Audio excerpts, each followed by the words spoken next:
ఈ remote access app అనేది చాలా మంచి యాప్, కానీ క్రిమినల్స్ కూడా చాలా ఉపయోగిస్తున్నారు.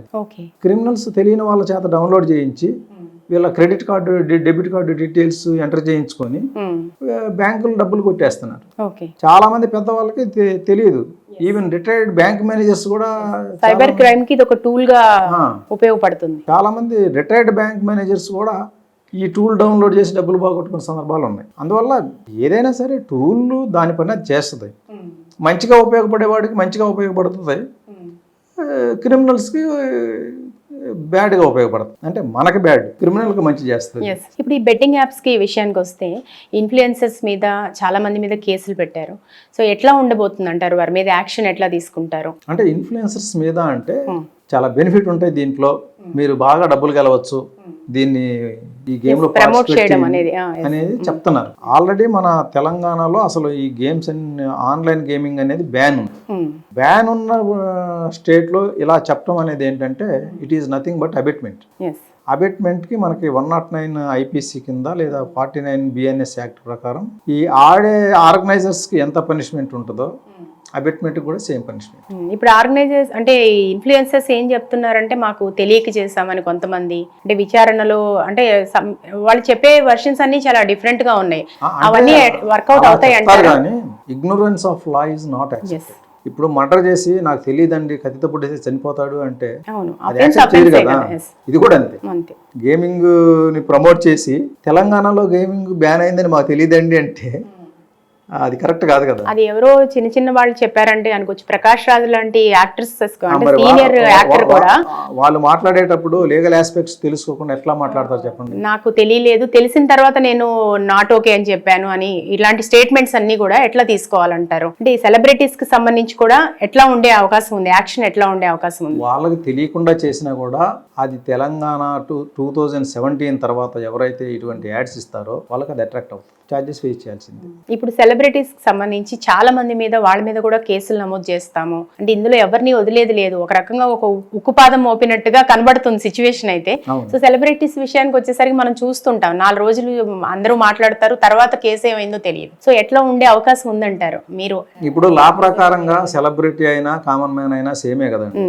సెలబ్రిటీకి దీంట్లో స్పెషల్ ఇది ఇవ్వాల్సిన పనేం లేదు. ఎవరు ప్రమోట్ చేసినా పనిష్మెంట్ సేమే, లీగల్ యాక్షన్ కూడా సేమే ఉంటుంది. ఇప్పుడు దీంట్లో ఏంటంటే 421 సెక్షన్ వేస్తారు, తర్వాత section 3 and 4 Telangana gaming act వేస్తారు, తర్వాత పెట్టి ఆర్గనైజ్డ్ క్రైమ్ అని చెప్పి 112 బిఎన్ఎస్ యాక్ట్ వేస్తారు. ఈ యాక్ట్లన్నిటికీ వీళ్ళు అబెట్మెంట్ చేసినారని చెప్పి 49 బిఎన్ఎస్ యాక్ట్ ప్రకారం అబెట్మెంట్ సెక్షన్ వీళ్ళకి వస్తుంది. పనిష్మెంట్స్ ఎట్లా ఉంటాయి అవి కూడా కొంచెం?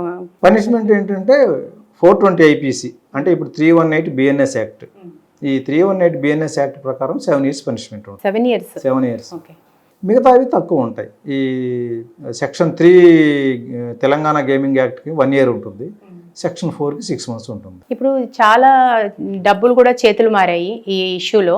అయితే ముందు పోలీస్ శాఖకి అంటే డబ్బులు చేతులు మారటం అంటే పోలీస్ శాఖకి ఇన్ఫర్మేషన్ లేకుండా అయితే ఉండదు.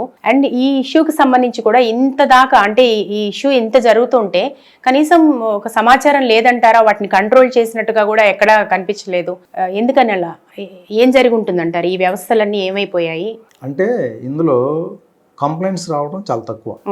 ప్రొయాక్టివ్గా మనకు వచ్చిన ఈ వెబ్ లింక్స్ యాప్స్ ఏవైతే ఉన్నాయో అవి మాత్రమే బ్యాన్ చేపిస్తాం. ఇప్పుడు ఎలా ఉందంటే గేమింగ్ ఇండస్ట్రీ రోజు ఒక్కొక్క ఇది యూఆర్ఎల్ మార్చేస్తారు. అందువల్ల కొంత మారుస్తారు, అవే యాడ్స్ ఇచ్చుకుంటారు. అందువల్ల మనం ఏంటంటే మన రాడార్లో నుంచి కొన్ని బయటికి వెళ్ళే అవకాశాలు ఉంటాయి. 100% మనం కంట్రోల్ చేయటం అనేది అంత ఈజీ కాదు. అందువల్ల కొంత స్కోప్ ఉంది, ఆ స్కోప్ని ప్రజలు ఉపయోగించుకుంటున్నారు. మన తెలంగాణలో ఆడటం కూడా తప్పే అని చెప్తున్నా కూడా ఆడుతున్నారు. అట్లాంటప్పుడు మరి ఆడే వాళ్ళది కూడా తప్పు ఉంది కదా.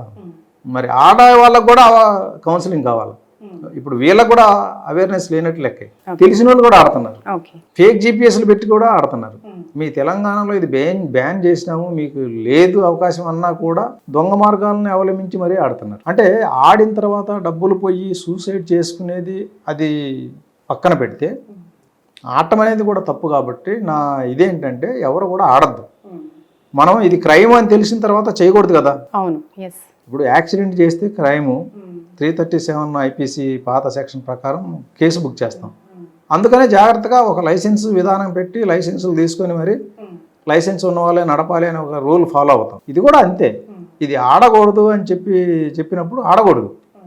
ఆడతాము అంటే ఆడిన వాళ్ళ మీద కూడా పనిష్మెంట్ బుక్ చేయాల్సిన పరిస్థితి వస్తుంది. అయితే ప్రస్తుతం ఏంటంటే ఇలా ఎక్కువ డబ్బులు పోగొట్టుకొని విక్టిమ్స్ ఎక్కువ మంది ఉన్న పక్షంలో ఆర్గనైజర్స్ మెయిన్ దీని కింద ట్రీట్ చేసి మనం వీళ్ళ పక్కన పెడతాం. ఎందుకంటే ఎవరైతే విక్టిమైజ్ అయ్యారో వాళ్ళది ఈ సెక్షన్ 4 ప్రకారం మనం పక్కన పెట్టి సెక్షన్ 3 ఆర్గనైజర్స్ మీద ఎక్కువ కాన్సన్ట్రేట్ చేసి వీళ్ళ కంప్లైంట్లు తీసుకొని ఆర్గనైజర్స్ మీద కేసులు బుక్ చేస్తాం. అందువల్ల ఎవరైనా సరే పెద్ద మొత్తంలో చిన్న మొత్తంలో అయినా సరే డబ్బులు లాస్ అయి ఉంటే కంప్లైంట్ చేయొచ్చు. మనం ఆర్గనైజర్స్ని రూట్ కాజ్ దీనికి ఏంటంటే ఇప్పుడు ఆడే వాళ్ళని ఎంత రిస్ట్రిక్ట్ చేసినా కొంతమంది ఆడుతూనే ఉంటారు. ఆర్గనైజర్స్ రిస్ట్రిక్ట్ చేయడం ఈజీ, తక్కువ మంది ఉంటారు కాబట్టి ఎగ్జాక్ట్ పాయింట్. అందువల్ల ఆర్గనైజర్స్ని కొంచెం ఉక్కుపాతం మోపి వాళ్ళని కంట్రోల్ చేసేస్తే ఈ గేమింగ్ మినిస్ అనేది మన స్టేట్ నుంచి వెళ్ళిపోతుంది. చాలా మంది అంటే ఈ డబ్బులు చేతులు మారటం ఇవన్నీ కూడా ఇటువంటివి జరిగేటప్పుడు ఒక రాజకీయ నేతల హస్తం ఉంది అని జనరల్ గా మనం అంటుంటాం, కొన్ని జరిగినవి చూస్తూ కూడా ఉంటాం. అట్లాంటి ఈ ఇష్యూకి సంబంధించి బెట్టింగ్ యాప్స్ కి సంబంధించి ఎవరివైనా ఒక ప్రముఖుల హస్తం ఉంది అని మీ దృష్టికి ఏమైనా వచ్చిందా సార్? ఇవేంటంటే రూమర్స్, అందులో నిజం ఎంత ఉందో ఎవరికి తెలియదు కానీ ఊరికే ఇంత మారింది అంత మారింది అని చెప్పి రూమర్స్ మాత్రం చాలా ఎక్కువ వస్తుంటాయి. అవును. ఇప్పుడు మన 3 స్టేట్లు తప్ప మిగతా దేశమంతా కూడా ఇది బ్యాన్ లేదు. అవును. కాబట్టి మిగతా దగ్గర మారచ్చు. ఈ ఆర్గనైజర్స్ మన ఒక్క స్టేట్కి సంబంధించిన వాళ్ళు కాదు కదా, మిగతా అన్ని స్టేట్స్కి సంబంధించిన వాళ్ళు. డబ్బులు చేతులు మారితే మారతాయి, ఎందుకంటే అది అఫీషియలే. మిగతా ఇండియా అంతా కూడా ఆన్లైన్ ఇది ఉంది కాబట్టి అక్కడ చేసుకోవచ్చు. మన స్టేట్ నుంచి ఎంత డబ్బులు లాస్ అయినాయి, దాని నుంచి ఎంత బెనిఫిట్ పొందారు ఆర్గనైజర్స్, దాని మీదే మన పోలీస్ కాన్సన్ట్రేట్ చేస్తాం. ఈ ఒక్క ఇష్యూ మీదే ఫోకస్ చేయాలి అంతే. ఎందుకంటే మన దగ్గర కొంచెం తక్కువే, అమౌంట్స్ కూడా అంత పెద్దగా పోయి ఉండవు. పోయిన వాళ్ళు ఇదే ఇప్పుడు ఏంటంటే ప్రస్తుతం డబ్బు లాస్ అయినాము అనుకున్న వాళ్ళు వచ్చి కంప్లైంట్ చేయొచ్చు, ఫ్రీగా కంప్లైంట్ చేయాలి భయపడకుండా. అయ్యో మేము ఆడుతున్నాం కాబట్టి మమ్మల్ని కూడా కేసులో బుక్ చేసేసి ఇరికిచ్చేసేస్తానేమో భయపడకుండా వాళ్ళు వచ్చి కంప్లైంట్ చేస్తే ముందు ఆర్గనైజర్స్ మీద మేము యాక్షన్ తీసుకుంటాం. అలా ముందు ఫస్ట్ ఈ గేమింగ్ అనేది లేకుండా కంట్రోల్ చేయాలి తెలంగాణలో అనేది ఫస్ట్ ప్రైమ్ మోటో మాది. ఓకే, ఇప్పుడు మీరు చెప్తుంటే ఒక క్వశ్చన్ రైజ్ అవుతుంది. ఇప్పుడు ఫిర్యాదు చేసిన వారి పైన ఇప్పుడు దీని వెనకాల ఒక పెద్ద మాఫియా ఉండే అవకాశం ఉంది కాబట్టి ఫిర్యాదు చేసిన వారికి ఏదైనా ఇబ్బంది ఉండే అవకాశం ఉందంటారా? వారు కూడా భయపడే అవకాశం లేకపోతే? అవన్నీ ఉట్టి మాటలే. మాఫియా ఉంది, ఇంకోటి ఉంది, అదంతా అసలు కంప్లైంటే చేయకుండా మాఫియా ఉంది అది ఉంది ఇదని భయపడితే ఎట్లా? కంప్లైంట్ చేయాలా. మాఫియా ఉంటే పోలీసులు చూసుకుంటారు. అది మాఫియా నిన్ను వచ్చి ఏమైనా కిడ్నాప్ చేస్తారా? అటువంటి ఇన్సిడెంట్స్ ఇంతవరకు జరగలేదు కదా.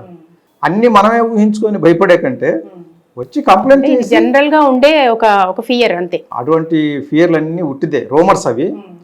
మాఫియా ఉంటే దాన్ని అనగదొక్కడానికి కదా ఇప్పుడు మనం ట్రై చేస్తుంది. అటువంటి నిజంగా కనుక మాఫియా ఉంటే ఖచ్చితంగా తొక్కేస్తుంది దాన్ని, అందులో డౌట్ ఏం లేదు. తెలంగాణ పోలీసు ఈ విషయంలో చాలా స్ట్రాంగ్. 1% కూడా ఛాన్స్ లేదు. ఎటువంటి మాఫియా ఉన్నా కూడా క్రష్ చేసేస్తారు. ఎందుకంటే సీఎం గారే చెప్తున్నారు ఎట్టి పరిస్థితిలో ఈ బెట్టింగ్ యాప్స్ ఆన్లైన్ గేమింగ్ ఎలో చేయమని. ఇంకా మరి స్టేట్ హెడ్ సీఎం గారు స్వయంగా చెప్పిన తర్వాత ఇంకా ఏం మాఫియా ఉంటుంది చెప్పండి. ఒకవేళ అటువంటి మాఫియాలు ఏమన్నా ఉన్నా మన స్టేట్లోకి మాత్రం ఎంటర్ కాదు. యాక్చువల్గా ఈ బెట్టింగ్ యాప్స్ అన్ని కూడా ఒక చైనా కేంద్రంగా జరుగుతున్నాయి. విదేశాలకు సంబంధించి ఎక్కువగా ఇన్ఫ్లుయెన్స్ ఇక్కడ ఉంది అనే వార్తలు కూడా వస్తున్నాయి. అంటే చైనా యాప్స్ చాలా ఉన్నాయి. చైనా ఏంటంటే ఇల్లీగల్, రిజిస్ట్రేషన్ ఏమి ఉండవు, ఏం రూల్స్ ఫాలో కారు. అవి ఎక్కడా కూడా మన గూగుల్ ప్లే స్టోర్లో ఇటువంటి వాటి దగ్గర ఉండవు.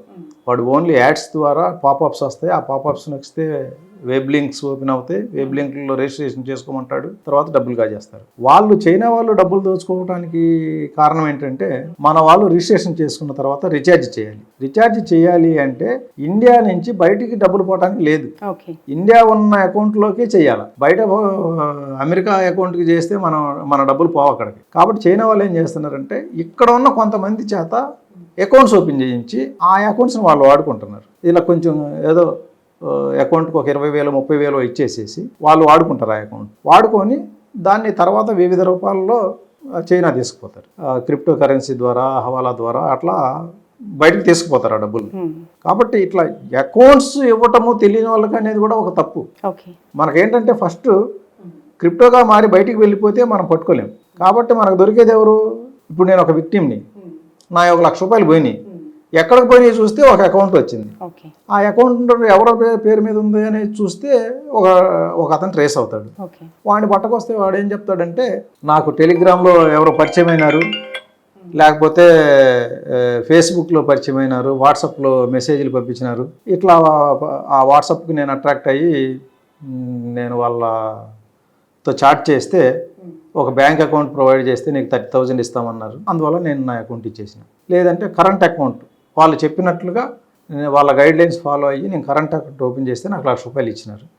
కాబట్టి నేను ఓపెన్ చేసి దాని internet banking password, user ID వాళ్ళకి ఇచ్చేసినాను. వాళ్ళు వాడుకున్నారు, కానీ దాంట్లో ఎంత డబ్బులు పడింది, ఏమైంది దాని గురించి నాకు కరెక్ట్గా తెలియదని చెప్పాను. అకౌంట్ ఈయన పేరు మీద ఉంటుంది, ట్రాన్సాక్షన్స్ అన్నీ ఈయన అకౌంట్లో అవుతాయి, కానీ నాకు తెలియదు అంటే కుదరదు. ఎందుకంటే మనకి ప్రైమ్ ఎవిడెన్స్ అంతా ఈయన అకౌంట్ మీదనే, ఈయన అకౌంట్లో పడినట్లు వస్తుంది. కాబట్టి ఫోన్ నెంబర్స్ కూడా అట్లాగే అయిపోయాయి. ఆయన అకౌంట్ మ్యూల్ అకౌంట్ అంటాం దీన్ని. అకౌంట్ వేరే వాళ్ళకి ప్రొవైడ్ చేస్తే మ్యూల్ అకౌంట్ అంటాం. అయినా కూడా వీళ్ళ మీదే రెస్పాన్సిబిలిటీ ఉంటుంది. ఎందుకంటే ఈయన డబ్బులు వేరే వాళ్ళు తీసుకెళ్ళిన దానికంటే కూడా ఈయన అకౌంట్లో పడినట్లుగా ప్రైమ్ ఎవిడెన్స్ అంతా మనకు దొరుకుతుంది. కాబట్టి ఈయన ఫిక్స్ అయిపోతాడు. ముందు ఫిక్స్ అయిపోతాడు, అదంతా ఇన్వెస్టిగేషన్ లో తర్వాత తెలుస్తుంది. వీళ్ళకి ఎవరు వాడుకున్నారు అనేది తెలియాలంటే ఇంటర్నెట్ బ్యాంకింగ్ ఏ కంట్రీ నుంచి అయినా చేయొచ్చు. ఆ ఇంటర్నెట్ బ్యాంకింగ్ అదర్ కంట్రీ వస్తాయి. అదర్ కంట్రీ వస్తే మన ఇన్వెస్టిగేషన్ ఆగిపోతుంది. ఎందుకంటే ఫారిన్ కంట్రీ పోయి మనం ఇన్వెస్టిగేషన్ చేయలేం. మరి అదర్ కంట్రీ వచ్చినప్పుడు ఇక అక్కడ ఆగిపోతే మనకు ఫైనల్గా ఎవరు అక్యూజ్డ్ అవుతారు చెప్పండి? మనం బ్యాంక్ అకౌంట్ వరకే పోగలం. ఆ బ్యాంక్ అకౌంట్ అంతా ఇంటర్నెట్ బ్యాంకింగ్ ద్వారా ట్రాన్సాక్షన్స్ అయినాయి. కాబట్టి ఇంటర్నెట్ బ్యాంకింగ్ ద్వారా అయినాయి కాబట్టి మనం ముందుకు పోలేం. ఆ ఫారిన్ కంట్రీ ఐపీస్ వస్తాయి కాబట్టి ఇక్కడ అకౌంట్ హోల్డర్ అనేది దొరుకుతాడు. కాబట్టి ఆయనే దానికి మొత్తానికి దాంట్లో 10 కోట్లు పడినా 20 కోట్లు పడినా ఆయనే రెస్పాన్సిబుల్ చేయాల్సి వస్తుంది. అందువల్ల ఏంటంటే ఎవరైనా సరే ఇట్లా అకౌంట్స్ ప్రొవైడ్ చేసేవాళ్ళు చాలా జాగ్రత్తగా, మొహం తెలియని వాళ్ళకి టెలిగ్రామ్లోనో, వాట్సాప్లోనో, ఫేస్బుక్లోనో పరిచయం అయిన వాళ్ళకి వాళ్ళ అకౌంట్ ఇచ్చేసేసి ఏదో కొద్ది డబ్బులు కాసిపడి అకౌంట్ ఇస్తే కనుక తర్వాత మేజర్ ఛార్జెస్ ఫేస్ చేయాల్సి వస్తుంది. నార్మల్గా విషయం కాదు కదండి. ఇప్పుడు మిస్టేక్ చేయకుండా ఈ రకంగా ఈ అఫెన్స్ అంటే అనేది ఒక తన మీద పట్టడం అనేది చాలా ఇబ్బందికర విషయం కూడా. ఇకపోతే ఇప్పుడు ఇది చైనా యాప్స్ ఇది ఒకటి. ఇండియాలో ఒక 133 కంపెనీస్ అఫీషియల్గా రిజిస్టర్ చేసుకొని వాళ్ళు, ఎందుకంటే మన 3 స్టేట్లు తప్ప అన్ని స్టేట్లలో బ్యాన్ లేదు కాబట్టి వాళ్ళు నడుపుకుంటున్నారు. వాళ్ళకన్నీ రెగ్యులర్ అకౌంట్స్ ఉంటాయి, అన్నీ ఉంటాయి. కాకపోతే వాళ్ళు ఏంటంటే మనం ఈ 133 మందికి నోటీసులు ఇచ్చి ఇక్కడ పిలిపించి మీటింగ్ పెట్టి అందరికి చెప్పాం, మీరు తెలంగాణలో గనక మీ యాప్స్ గనక ఎనేబుల్ అయితే గనక మీ మీద సివియర్ యాక్షన్ తీసుకుంటాము. కాబట్టి ఎవరైనా పొరపాటున కూడా ఇక్కడ గనక మీ యాప్ ఎనేబుల్ ఉంటే వెంటనే డిజేబుల్ చేయండి జియో ఫెన్సింగ్ ద్వారా చెప్పాము. ఆల్రెడీ వాళ్ళు పాటిస్తున్నారు. ఇంకా ఏదైనా ఒకళ్ళిద్దరు పాటించిన వాళ్ళు ఉంటే కూడా ఈ మీటింగ్ పెట్టి ఈ 133కి నోటీసులు ఇచ్చి అందరిని పిలిపించి చెప్పిన తర్వాత ఎవరైతే ఇండియాలో లీగల్గా ఉన్నారో వాళ్ళందరూ కూడా ఆపేశారు. ఇప్పుడు లీగల్గా ఉన్న యాప్స్ ఏవి కూడా మనకి ఇక్కడ తెలంగాణలో రావడం లేదు. ఈ ఇల్లీగల్ యాప్స్ వస్తున్నాయి, దానికి కంట్రోల్ ఉండదు. ఇప్పుడు మేము అదే పని మీద ఉన్నాం. అయితే ఇప్పుడు వాటి ఆర్గనైజర్స్ ఎవరు పట్టుకుంటానికి, డబ్బులు ఎలా కలెక్ట్ చేస్తున్నారు, ఈ ఇన్వెస్టిగేషన్ నడుస్తాం. ప్రమోషన్ ఒకటి, ప్రమోటర్ అనేది కూడా చాలా డేంజర్ థింగ్. మనం బ్యాన్ చేసిన స్టేట్లో ప్రమోట్ చేయడం అనేది, ఇప్పుడు దానికి సంబంధించి వీళ్ళంతా ఇష్యూ ఫేస్ చేస్తున్నారు ఆల్రెడీ, ఇన్ఫ్లుయెన్సెస్ కావచ్చు, సెలబ్రిటీస్ కావచ్చు. అయితే ఈ బెట్టింగ్ యాప్స్ అనేది ఇష్యూ ఇప్పుడు ఇంత తీవ్రతరమైంది కాబట్టి ఇక ముందు మీరు దీన్ని పూర్తిగా కంట్రోల్ చేయలేకపోవచ్చు ఈ ఆన్లైన్ జూదాన్ని. కానీ ఎంతవరకు కంట్రోల్ చేసే ఫ్యాక్టర్స్ ఉన్నాయి, ఏ రకంగా కంట్రోల్ చేయబోతున్నారు? రోజు మారిపోతూ కొత్త URLs వస్తుంటాయి. ఇప్పుడు ఒకటి బ్యాన్ చేస్తే ఇంకోటి బ్యాన్ చేస్తే ఇంకోటి. ఇదే సమస్య. ఇప్పుడు ఏంటంటే వాళ్ళకు కూడా ఒక కొత్త యాప్ తెచ్చిన తర్వాత దాంతో ఈ గేమ్స్ ఆడే వాళ్ళని అట్రాక్ట్ చేయడానికి వాళ్ళకు కూడా కొంత టైం పడుతుంది. ఆ టైంలో మేము దాన్ని మళ్ళీ క్లోజ్ చేయటం. ఇప్పుడు అది కంటిన్యూస్ ప్రాసెస్ నడుస్తూనే ఉంటుంది. ఓకే. అందువల్ల ఏంటంటే 100% కాకపోయినా 95 to 99% సక్సెస్ అవుతాం.